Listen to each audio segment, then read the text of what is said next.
Welcome to the Better Together Here podcast with your hosts Devin and Ashley, helping you make the most of your time in New York City. Hey everyone, and welcome to the Better Together Here podcast. My name is Devin. And my name is Ashley. And we're excited for today's episode because when you are planning a trip to New York, or if you're moving here, even if you live here, the subway system can feel a little bit overwhelming. It might be your first time riding public transit like a subway, even if you've been to other cities like Boston or something like LA, public transportation is a lot different compared to New York City. So we're going to give you tips to use the subway effectively and safely and get to your destination and not get lost, because no one wants to get lost in New York. And New York is such a fun place to visit. It's such a fun place to come with family and friends. And the last thing that you want is to be arguing with your family and friends or significant other about how to get around. So let's get right into the tips so you can have a more successful trip. And right before we do that, we're going to just talk about New York City subway crime and crime in general. So you'll hear a lot on the internet and on TV about crime in New York City. And here's the thing. There is less crime in New York than there are in many other major cities throughout the United States. That also proves true for crime on the subway. And most statistics around crime in New York City have been going down since 2020 and 2021. It kind of peaked around those years for many reasons and has been going down since then. In fact, September 2023, the number of crime reported or incidents on the subway was down 5% compared to September of 2022. So generally speaking, things can happen on the subway. We're going to talk about some safety tips in particular, but it's generally safe when you look at the total number of ridership compared to the number of incidents that are reported. But that's not to downplay that it can be an overwhelming and sometimes scary experience, especially with people who maybe aren't in the best mental health state and are doing things that might be a little bit scary. So we're going to talk about that a little bit later. But the first tip we're going to talk about, we recommend using Google Maps to navigate. You'll hear a lot of people with different ideas. There's My MTA app, which is okay. There is Apple Maps, which I personally don't like. I like Google Maps. You know, we're not going to get into a philosophical debate about what's happening to your data, because at the end of the day, everyone's taking your data and using it. So I have found Google Maps to be the most simple to use and pretty accurate when it comes to like train times, how to get to certain places. I've found it to be pretty good. One thing I like about Google Maps in particular is you can plan your routes in advance, so you can choose the time that you're going to depart. If you want to pick your train route the night before, you can change the time that you're going to depart, and it'll show you the train times for the next day, or in a few days. It's usually, give or take, 1 or 2 minutes. It's usually pretty accurate, and it'll tell you what entrance, like where to enter the subway, where to exit, depending on your destination, all those good things. So there's a lot to use in Google Maps. The next tip, tip number 2, using the green lamps on the street. So those mark the subway entrances. Sometimes you might be looking at a map or thinking, okay, I know the subway's around here, but it might kind of blend in, or you don't know where it is. And some of them are in between blocks and it can be hard to find. At almost every single subway station, there is a green lamp with kind of a light on the street level that indicates that you are at a subway station. It almost looks like a big green lollipop is one way that I like to think of it. So find the big green lollipops if you're looking to get on the subway. Tip number 3, you do not need to buy a Metro card at all. You can use the new system called Omni, O-M-N-Y. It is basically just a tap and go system. So you can use a credit or debit card that has the tap and pay enabled. Or even easier, you can use a phone that has a tap and pay enabled, whether that's through Apple Pay or Google Pay. It's pretty simple. If you have an iPhone, you double tap and you just line it up with the screen and it'll let you right in. Truthfully, I feel like getting the Metro card will make your experience more confusing, because as a New Yorker, I live here and I've used a Metro card, and I feel like every time I use a Metro card, I have to swipe it like 3 times for it to actually engage and work. And then you're worrying about how much money do I have on it? You have to reload it, and just tap with your phone or tap with a credit card. Yeah, you never have to worry about reloading, because it's just going to pull from your debit card or from a credit card. It's just going to charge you. The only instance where you would need a Metro card is if you want to do the unlimited. So the MTA has both a 7 and a 30-day unlimited. Basically, if you're coming, for example, for a weekend or for a long weekend, if you're within that 7-day time period, if you're coming for 5-6 days, it probably makes sense to get the unlimited. You have to ride 12 times to break even versus just doing single swipes. So just think about where you're going to be going, think about how you're going to get around, if you're going to take Ubers, if you're going to walk, if you're going to use a city bike. If you plan on using the subway frequently, 12 times during your trip, it makes sense to use the unlimited. The only downside is you do have to use a Metro card. And like Ashley was saying, they're a little bit finicky. And one other thing to keep in mind, if you do get an unlimited, you can't share it. Like if you're coming with 2 people, you can't share it between people. It'll lock you out from swiping again within a certain time period. I feel like it's like 15 minutes maybe or 30 minutes, but you can't like swipe yourself in and then swipe your partner in. The one kind of caveat to all of this that we forgot to mention is that they did set it up that on Omni, so starting on, I believe it's Mondays, if you swipe 12 times using the same card or device, then your swipes. So for example, Monday through Friday, you swipe 12 times, all your rides on Saturday and Sunday are going to be free. So you in theory can still do the unlimited. It just works slightly differently. So it really just depends on how often you're going to ride the subway and how long you're going to be in New York. But taps are $2.90 to get on, and you got to ride 12 times to pay off that 7-day unlimited. All right, tip number 4 is before you go down into a subway entrance, make sure that it is the direction that you want. Some of the subway stations will have both the uptown and downtown or, either directions within the same station. But some of them, you have to enter the specific uptown entrance or the specific downtown entrance, depending on where you want to go. And if you go to the downtown entrance, but you want the uptown, you're going to have to go back out to the street and come back in. So just be aware and look and verify. This is especially true of a lot of the stations when you're down more in like lower Manhattan. They're going to be differentiated between uptown and downtown. So an easy way to think of this is if you are looking at a sign and it doesn't specify whether it's uptown or downtown, you can go in there. It's both. And you can figure out uptown or downtown once you're in the subway station.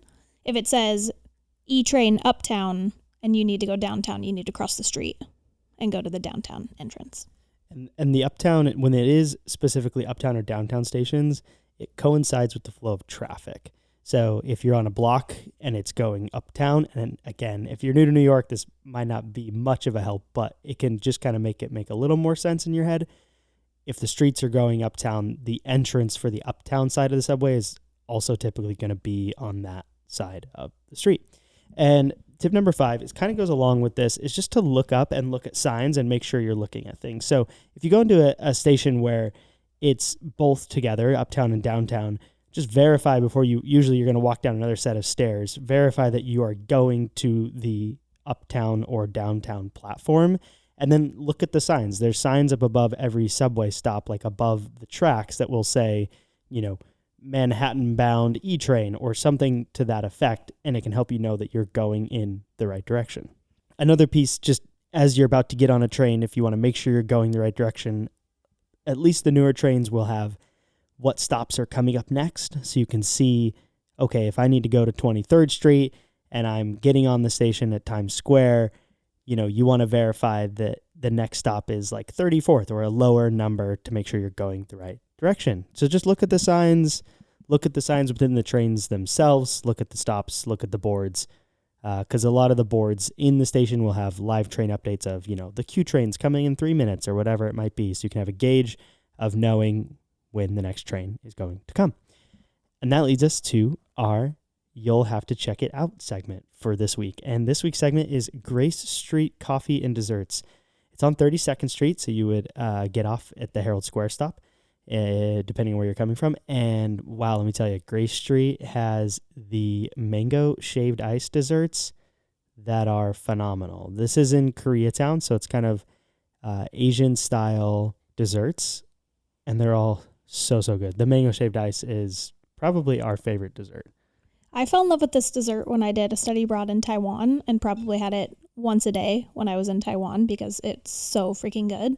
If you don't know what we're talking about, you need to go and try it. It's like, if you think of shaved ice, but it's almost like a milk ice, almost like ice cream, but a shaved ice consistency with mango drizzle and fresh mangoes on top and sweetened condensed milk. I think we have it at least once a month.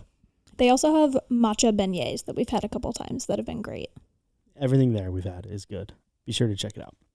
All right, tip number 6 is to just be safe and be aware while in the station and while riding. We're going to give you like a handful of kind of quick tips within this tip number 6. So here's some of them. First off, just don't stand close to the subway tracks on the platform. There's that yellow line. Just stand further back. I don't know what it is. Again, this doesn't happen a ton, but there have been a handful of instances where people come up and randomly shove strangers onto the tracks. It doesn't make any sense. Humanity's weird, but just don't stand near the tracks. Like, just stand behind the platform. A few steps back, be aware of your surroundings. Another thing going along with that is just, like Devin said, be aware of your surroundings. Don't use noise-canceling headphones when you're in the subway station. Stay alert, stay aware of your surroundings, make sure you can hear what's going on. Don't use noise-canceling headphones. Yeah, and if you're standing at the platform and the train's pulling up, just scan the train before you get on and look for potential hazards or situations that you don't want to be a part of. And on that note, if you get on a train and you're riding 5 or 6 stops and there's someone or something happening on your specific car that is making you uncomfortable, don't be afraid to change trains. When you get to the next stop, just as soon as the doors open, quickly walk a car up or back and get into a different car, because a simple change like that can, if nothing else, give you peace of mind and just help you avoid a situation that you don't want to be a part of. And truthfully, I would just listen to your gut when you're on the subway. Like, if there's somebody on the subway in your car that makes you feel uncomfortable, like, just listen to your gut and change trains. I feel like most of the time when I ignore my gut and I'm like, oh, I don't want to get up and change trains, like, that person ends up becoming problematic. So if you are iffy about somebody or something's making you nervous, just listen to it and change trains. You don't need to find out.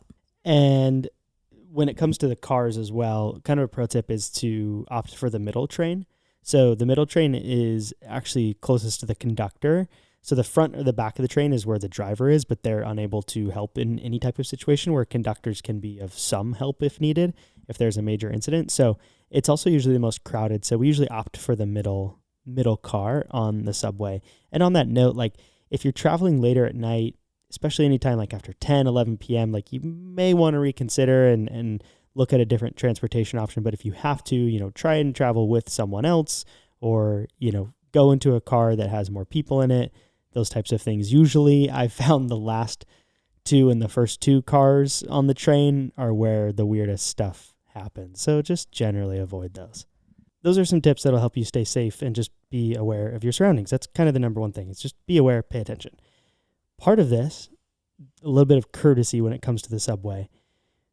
When the train rolls into the station, I don't care how excited you are or how busy it is or whatever about you trying to get on the train, let the people get off the train first. Because if everyone's trying to go in and everyone's trying to come out, it just doesn't work.